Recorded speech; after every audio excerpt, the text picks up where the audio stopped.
Bank مکرمہ limited کو اپنے سرپرست متحدہ عرب امارات کے معروف سرمایہ کار ناصر عبداللہ حسین لوطا کی جانب سے 5 ارب روپے کی نئی سرمایہ کاری موصول ہوئی ہے۔ یہ سرمایہ کاری بینک کی مالی استحکام اور طویل المدتی ترقی کی جانب ایک اہم پیش رفت ہے۔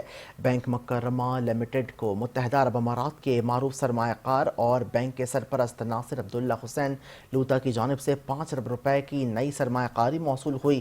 یہ رقم حصص کی سبسکرپشن کے لیے پیشگی ادائیگی کے طور پر ریکارڈ کی جائے گی، جو 2023 کی 10 ارب روپے کی سرمایہ کاری کے تسلسل میں ہے۔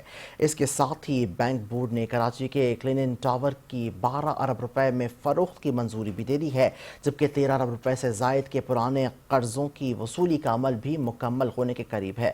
ان اقدامات کے نتیجے میں بینک کے خالص اثاثہ جات میں 50 ارب روپے تک کا اضافہ متوقع ہے، جو بینک کی مالی مضبوطی کی عکاسی کرتا ہے۔